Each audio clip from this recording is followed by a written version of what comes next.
Greetings and welcome to the Virginia Hospital and Healthcare Association's Patients Come First podcast series. Podcast episodes are available on VHHA.com and popular podcast hosting apps including Apple Podcasts, Amazon, Spotify, and many others. We're a member of the Public Health Podcast Network, Virginia Audio Collective, and the Family Podcast Network. Podcast episodes also air each Saturday at noon and Sunday at 10 a.m. on 100.5 FM, 92.7 FM, and 8:20 a.m. across Central Virginia, and Wednesdays at 1 p.m. on 93.9 FM in Richmond. Please send questions, comments, or feedback or guest suggestions to pcfpodcast@vhha.com. That's pcfpodcast@vhha.com. I'm Selena Laura with VHHA, and today we're excited to be joined by Dr. Nassima Daoud, the director of UVA's Center for Leading Edge Addiction Research, or CLEAR. In just a moment, we'll discuss her background, her work to support individuals with substance use disorder, and more. But first, welcome to the show. Thank you for having me, Selena. We like to start each episode by getting to know our guest a little better. In addition to being director of UVA's Center for Leading Edge Addiction Research, you're a professor of psychiatry and neurobehavioral sciences in the UVA School of Medicine, which is also where you were a resident after earning your medical degree from the University of Algiers in Northern Africa. Your research interest is focused on developing medicine for treating addiction and understanding the biological and social conditions that may contribute to addiction. Those tidbits only begin to scratch the surface, so please tell us and our listeners some things about you and your unique personal story. So, people a lot of time ask me why I'm interested in addiction. And when I did an addiction research fellowship at the University of Texas, I chose to do it because I thought that there was so much research going on, and it was really one of the fields where sort of we have shown that there are changes in the brain, like neurobiology, happening after we take drugs. So I really was interested in the research part. And then I really fell in love with the population, and because I had a real appreciation for the struggles and how humbling it is to experience an addictive disorder. So since then, I have really focused all my efforts in working with patients, treating them for their addiction, but also trying to develop new ways of treating addiction. Thank you. And we noted that you're focused on treating addiction. So for some context, listeners should know that substance use disorder associated with drugs and alcohol affected 46.3 million people in the United States aged 12 or older in 2021.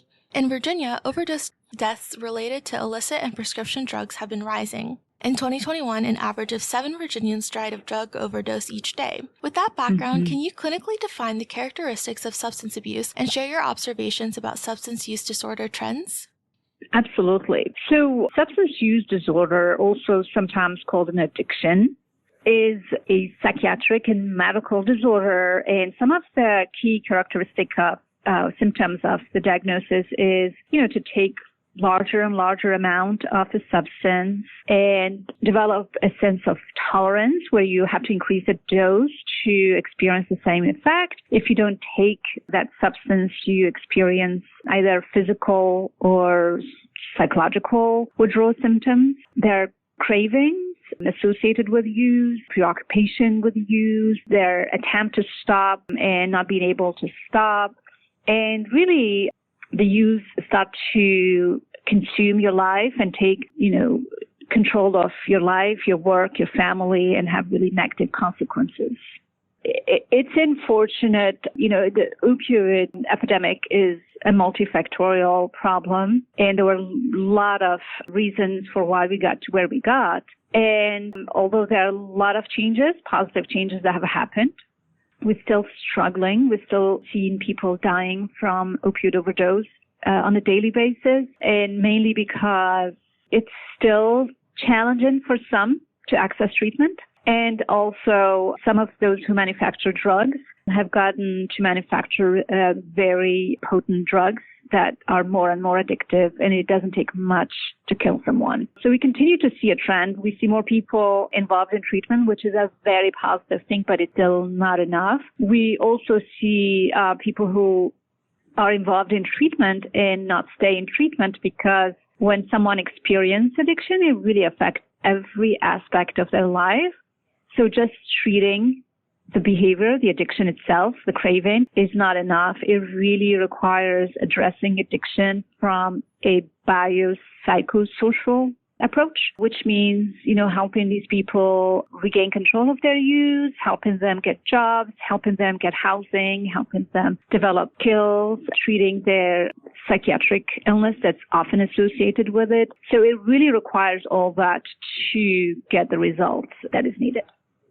And in Virginia, inpatient hospital data showed a rise in demand for mental health and substance use care during the COVID-19 pandemic, while most other inpatient service line volumes declined. Meanwhile, public opinion survey data indicates more Americans say their mental outlook and wellness has declined. What do you make of those data points?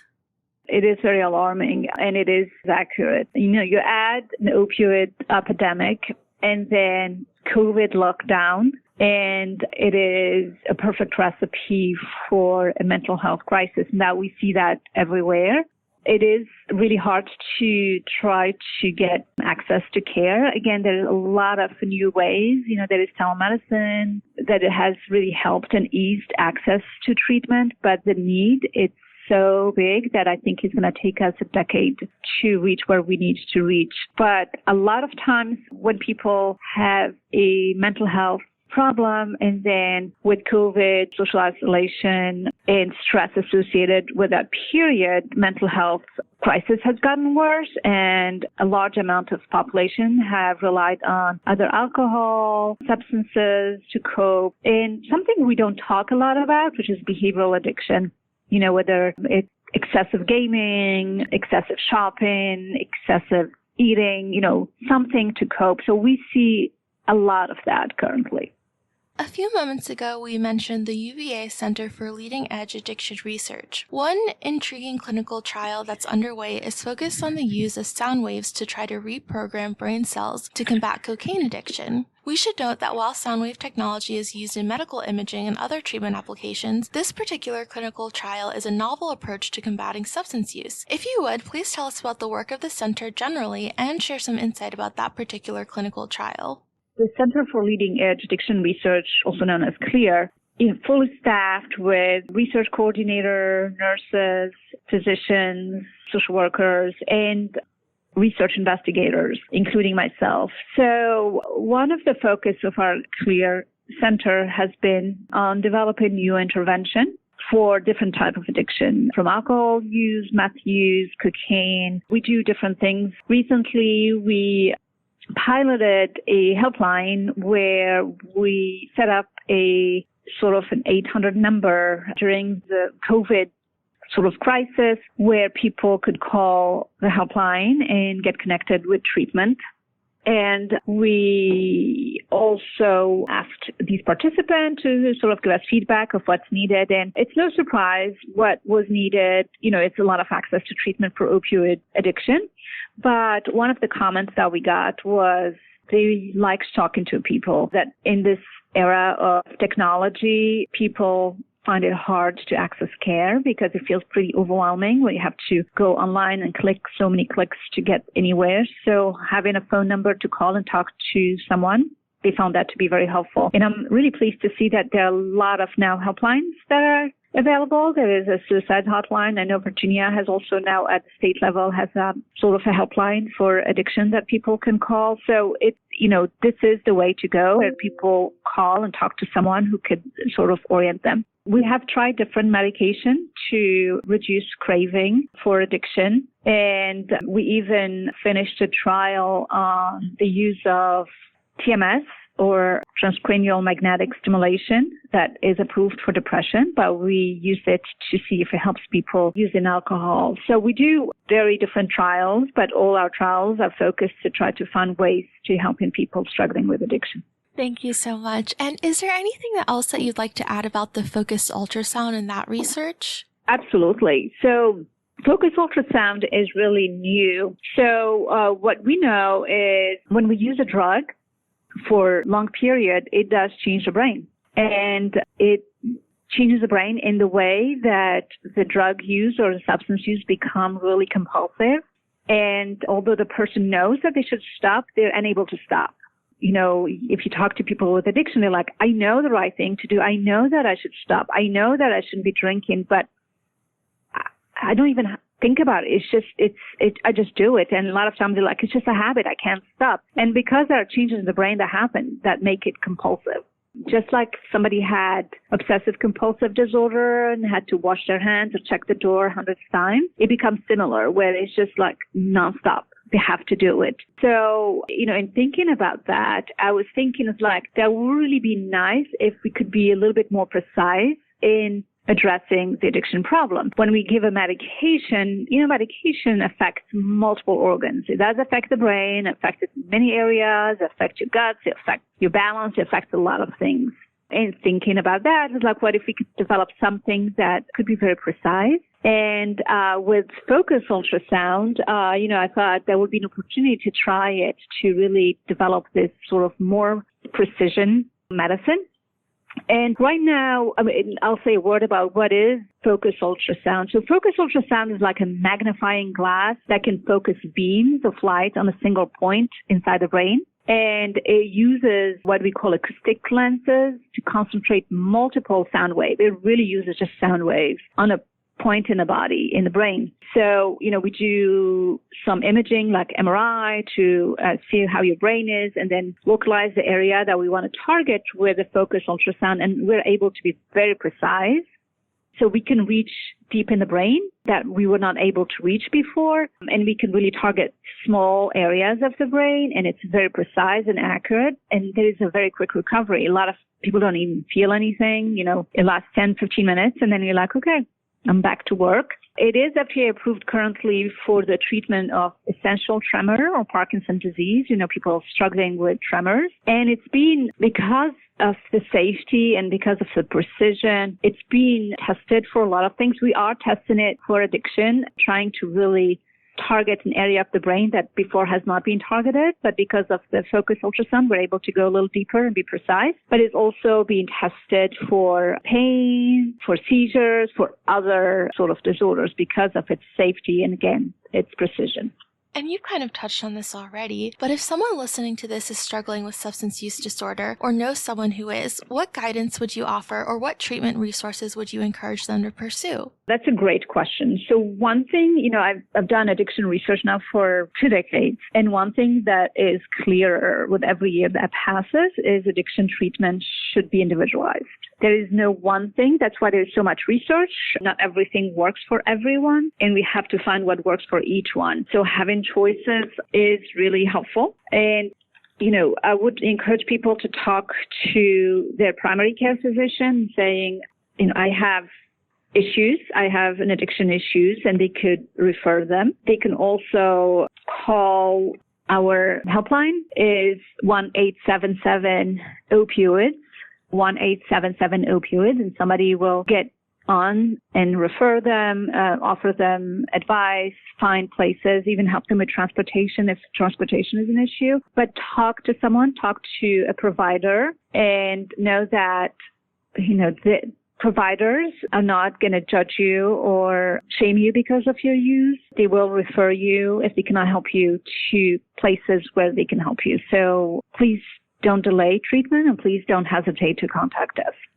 Thank you. And thank you so much again for being with us today. Before we let you go, we do have a tradition on the Patients Come First podcast to ask our guests a pair of fun personal questions. To keep things interesting, we have a list of 10 mystery questions. So please choose 2 numbers between 1 and 10, and I'll ask you the corresponding questions.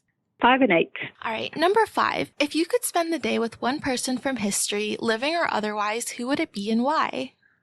I think I want to spend a day with Barack Obama because, he's still living. I do find his sort of thought process to be fascinating. He's a very deep thinker.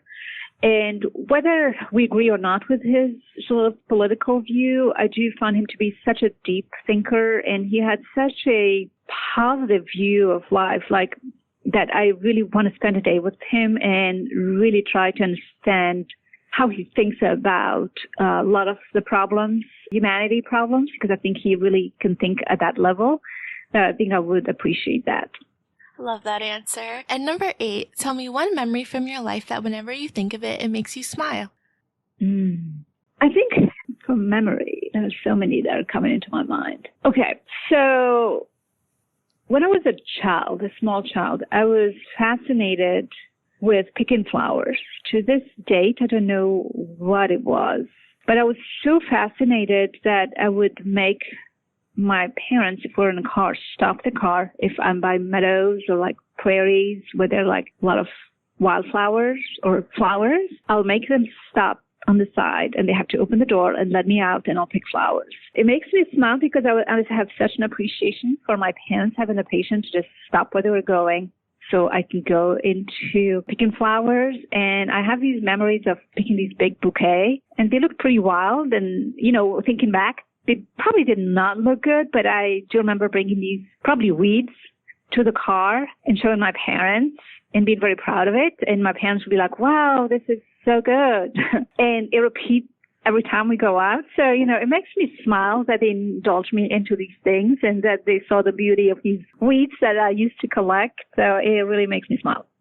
I love that so much. And that will bring us to the close of another episode of the Virginia Hospital and Healthcare Association's Patients Come First podcast. If you like what you heard, please make sure to leave us a 5-star review on Apple Podcasts and subscribe so you know when new episodes are released. And we want to once again thank our guests for joining us today. So thank you. Thank you for having me. You have a wonderful day.